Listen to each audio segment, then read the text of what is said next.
আসসালামু আলাইকুম। আশা করি আল্লাহর মতো সবাই ভালো আছেন। যে যেখান থেকে দেখতেছেন, আমি খুব শর্টকাট একটা নাস্তা তৈরি করব। দেখেন এখানে আমি পরিমাণ মতো লবণ দিয়ে দিতেছি। যারা যেরকম পরিমাণ লবণ খাবেন তারা ওরকম পরিমাণ দিবেন। এখানে আমি একটু রান্নার তেল ব্যবহার, এখানে আমি কয়টা কালি জিরা অ্যাড করে দিলাম। আপনারা এরকম করে নেবেন।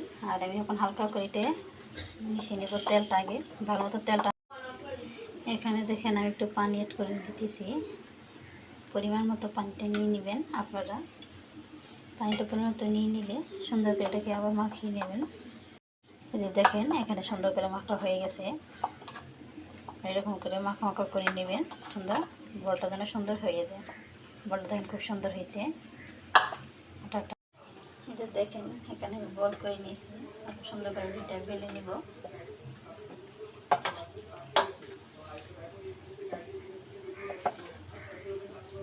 দেখেন আমার রুটিটা বানানো হয়ে গেছে। এখন আমি রুটিটা সুন্দর করে সাইজ করে নেব, একটু কেটে যেন দেখতে সুন্দর দেখা যায়। সমান করে দেখেন পুরোটা কেটে নিতেছি। আপনার এরকম করে একটা শেপ দিতে থাকবেন। এই যে দেখেন আমার হয়ে গেছে। আর এখন আমি এটা এখানে চুলার উপরে কড়াই বসিয়ে দিয়েছি। কড়াইয়ের মধ্যে আমি এখন তেল দিয়ে দিতেছি।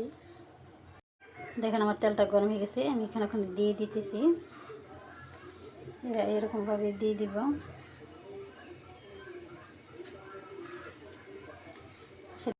দেখেন এখানে হয়ে গেছে। আমি কিছুটা উঠিয়ে নিতেছি আর এখানে একটা কাগজ দিয়ে দিয়েছি।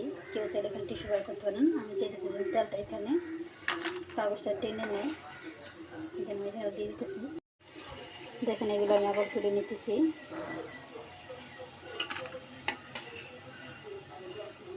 এগুলো জোড়া এগুলো খুব মচমচে হবে, খুব সুন্দর হয়।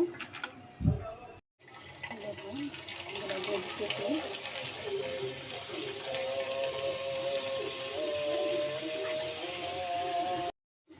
এই যে দেখেন আমি সম্পূর্ণটা ভাজা হয়ে গেছে। আর চুলাটা সবসময় মিডিয়াম আঁচে রাখার চেষ্টা করবেন, কারণ তেলটা গরম হয়ে গেলে এটা খুব তাড়াতাড়ি এসে পড়বে। দেখেন শর্টকাটে আমার নিমটে বানানো হয়ে গেছে। আশা করি সবার কাছে ভালো লাগবে। শর্টকাটে বিকেলের একটা নাস্তা হিসাবে।